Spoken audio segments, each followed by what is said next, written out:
ប្រជាគុណគ្រូព្រះអង្គបងប្អូនសាធារណជននិងមិត្តអ្នកសារព័ត៌មានទាំងអស់ជាទីមេត្រីជាបន្តទៅនេះខ្ញុំកណាខ្ញុំសូមអនុញ្ញាតប្រកេនក៏ដូចជាជម្រាបជូនអំពីលទ្ធផលការងារពាក់ព័ន្ធទៅនឹងកិច្ចការងារអត្រានុកូលដ្ឋានចំណុះឲ្យអគ្គនាយកដ្ឋានអត្តសញ្ញាណកម្មនៃក្រសួងមហាផ្ទៃក្នុងរយៈពេល9ខែនេះតើបានផ្ដល់ឬក៏បំពេញ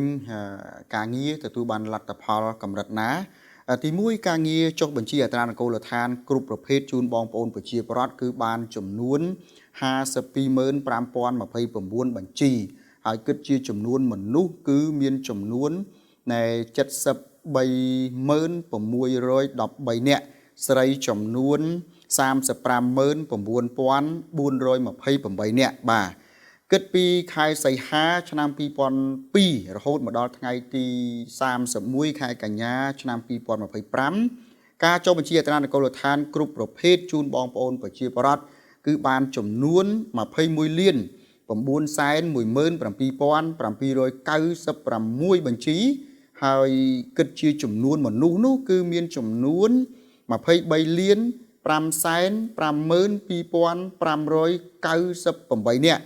មានស្រីចំនួន11,287,155នាក់ចំពោះការចេញសេចក្តីចម្លងសម្បត្តិអត្រានុកូលដ្ឋានគ្រប់ប្រភេទគឺបានចំនួន3279ច្បាប់ដែលស្មើនឹង16782សន្លឹកនិងទទួលសាលក្រមនិងដីកាសម្រាប់ពីសាលាដំបងរាជធានីខេត្តចំនួន4450ច្បាប់ចេញសេចក្តីសម្រេចស្តីអំពីការកែតម្រូវនិងមោគភាពទិន្នន័យនៃបញ្ជីអត្រានុកូលដ្ឋានបានចំនួន24,799ច្បាប់បូកយោងពីដើមគ្រាមកគឺបានចំនួន146,942ច្បាប់ការកែតម្រូវបញ្ជីអត្រានុកូលដ្ឋានគ្រប់ប្រភេទតាមសេចក្តីសម្រេចរបស់ក្រសួងមហាផ្ទៃគឺបានចំនួន6,718ច្បាប់និងដីការបស់សាលាដំបងរាជធានីខេត្តបានចំនួន215ច្បាប់ចេញសេចក្តីសម្រេចលើសំណុំឯកសារស្តីអំពីការសុំរៀបអាពាហ៍ពិពាហ៍រវាងពលរដ្ឋខ្មែរនិងជនបរទេសបានចំនួន1563ច្បាប់មាន39សញ្ជាតិបើបូកយោងពីដើមគ្រា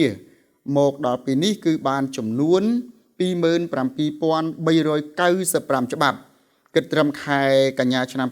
2025នេះទិន្នន័យនៃបញ្ជីអត្រានុកូលដ្ឋានកំណើតគ្រប់នៃប្រភេទនៅក្នុងនៃប្រព័ន្ធបច្ចេកវិទ្យាគឺបានចុះចំនួន7,567,079បញ្ជីបាទបើកនឹងផ្ដល់ជូនរដ្ឋបាលរាជធានីខេត្តនៅសិភៅអត្រានុកូលដ្ឋានគ្រប់ប្រភេទចំនួន34,880ក្បាលនិងសំទោសនឹងសម្បត្តិនៃអត្រានុកូលដ្ឋានគ្រប់ប្រភេទមានចំនួន9,214,700សន្លឹកជាការកត់សម្គាល់ខ្ញុំសូមគូបញ្ជាក់ថាក្រសួងមហាផ្ទៃកំពុងរៀបចំលិខិតបទដ្ឋានគតិយុត្តនិងសហការជាមួយក្រសួងការបរទេសនិងសហប្រតិបត្តិការអន្តរជាតិដើម្បីត្រួសត្រាយផ្លូវចុះបញ្ជីអត្រានុកូលដ្ឋាននៅតាមស្ថានទូត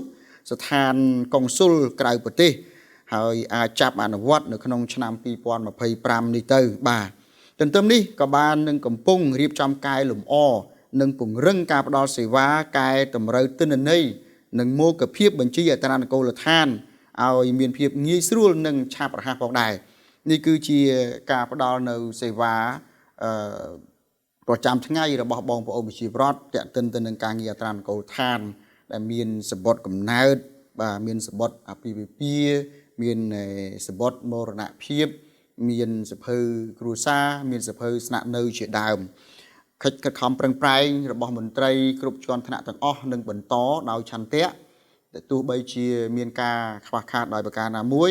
គឺយើងរងចាំទទួលនៅមតិផ្ដល់ព័ត៌មានពីសាធារណជនទូទៅបាទដើម្បីកែតម្រូវនិងឈានទៅដល់ការបម្រើសេវាឲ្យបានកាន់តែល្អប្រសើរជូនបងប្អូនប្រជាពលរដ្ឋហើយក៏សូមស្នើដែរអំពីការចូលរួមពីបងប្អូនប្រជាពលរដ្ឋដើម្បីផ្ដល់នៅព័ត៌មាននិងទិន្នន័យច្បាស់លាស់ ភ្ជាប់នឹងសំអាងឯកសារយោងដើម្បីឲ្យការផ្ដល់សេវាត្រានកូលដ្ឋាននេះគឺថាស្របតាមច្បាប់វាមិនខុសឆ្គងដោយប្រការៈដទៃណាមួយបាទអញ្ចឹងទេខ្ញុំគណៈខ្ញុំសូមអនុញ្ញាតបញ្ចប់សូមក្រាបថ្វាយបង្គំលានិងសូមគោរពលា